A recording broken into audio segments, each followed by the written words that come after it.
அதை விட சொல்லுவாங்க அலமகும் பில் ஹலால் வல் ஹராம். முஆத் இப்னு ஜபல் சம்பாதிக்கிறாங்களே கேட்டற அதுல ஹலால் எப்படி ஹராம் எப்படின்னு தெளிவா பார்ப்பாங்க. சம்பாதிக்கிறது பெருசு இல்ல, எப்படி வேணாலும் சம்பாதிக்கலாம். ஆனா ஹலாலை சம்பாதிக்கணும், ஹராமை விட்டும் தூரமாகணும்.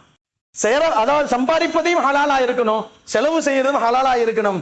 நல்ல படித்தரங்களை உள்ளவர்கள் தான் முஆத் இப்னு ஜபல் என்பதாக பெருமானார் அடிக்கடி சொல்லுவார்கள். அதே போல் தான் பெருமான் ஸல்லல்லாஹு அலைஹி வஸல்லம் அவர்கள் கண்டிப்புக்கு மிக முக்கியமானவர்கள். உமர் ரலியல்லாஹு கண்டிஷன்ல மிக போஸ்டா இருப்பாங்க, ரொம்ப கண்டிப்பா இருப்பாங்க. அவங்கள தான் என்ன செஞ்சாங்க, உமர் ரலியல்லாஹு அவர்களை ஜகாத்து பொறுப்புக்கு அவங்களுக்கு பொறுப்பு கொடுத்தாங்க. ஜகாத்து வாங்கணும், வசூல் பண்ணணும்னு கொடுத்தாங்க.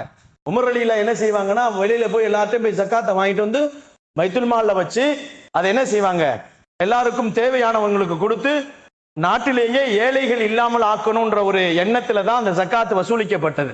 ஆனா சில நேரங்களில் இப்ப சொல்லப்படுகிறது எப்படின்னு சொன்னா, பைத்துல் மால்ல கொடுத்தாதான் ஜகாத்து செல்லுன்னு சில இடங்கள்ல சொல்லப்படுகிறது.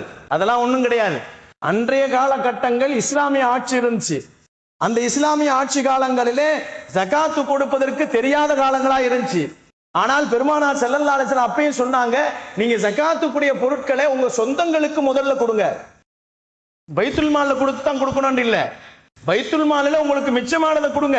பைத்துல் மால்ல ஜகாத் பணத்தை கொடுத்து வருஷ கணக்காக வச்சு அப்படியே சேஃப்டி பண்ணி வச்சீங்கன்னா அது பதுவாவா வந்து உலகம் உங்களுக்கு.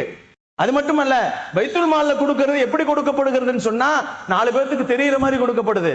கேமரா எடுக்கிறாங்க, போட்டோ எடுக்கிறாங்க. நபிகள் நாயகம் ஸல்லல்லாஹு அலைஹி வஸல்லம் சொன்னாங்க, வலது கையில கொடுத்தா இடது கைக்கு தெரியக்கூடாது. இதுதான் ஜகாத்து. சதக்காக்கள் கொடுக்கும் பொழுது நம்ம உடலில் இருக்கக்கூடிய அடுத்த கைக்கே தெரியாத அளவுக்கு கொடுக்க வேண்டும் என்று சொன்ன அந்த முறைகளிலே கொடுக்க வேண்டும் என்று சொன்னாங்க. உமர் ரலியல்லாஹு அதுல ஷிஃப்டா இருப்பாங்க.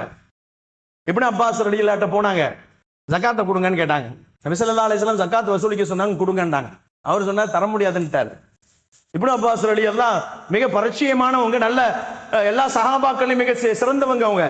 இப்னு அப்பாஸ் என்ன சொல்றாங்க, தர முடியாதுன்னுட்டாங்க. உமர் ரலியல்லாஹுக்கு கோபம் வந்துருச்சு. சாதாரணமாவே கோபக்காரர் தானே அவரு. உடனே என்ன செஞ்சாங்க, நேர ரசூலுல்லாஹ்ட்ட வந்தாங்க. நாயமே ரொம்ப விவரமானவரே ஜகாத்தை தரமாட்டேன்னு சொல்லிட்டாரு. நான் இப்னு அப்பாஸ் போய் ஜகாத் கேட்டேன், தர முடியாதுன்னு சொல்லிட்டாரு. ஏன்பா நீ அவர்கிட்ட போய் கேட்ட, நீங்க தானே எல்லாத்தையும் கேட்க சொல்லியிருக்கீங்க. ஆமா நான் தான் கேட்க சொன்னேன்.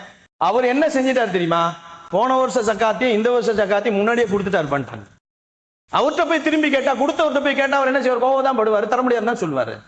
நபிகள் நாயகம் ஸல்லல்லாஹு அலைஹி வஸல்லம் யாருக்கு எந்த தகுதியுள்ளவர்கள் எந்த பொறுப்பை கொடுத்தால் சரியாக நிர்வகிப்பார்கள் என்பதற்காக வேண்டி கொடுத்தாங்க. அதே மாதிரி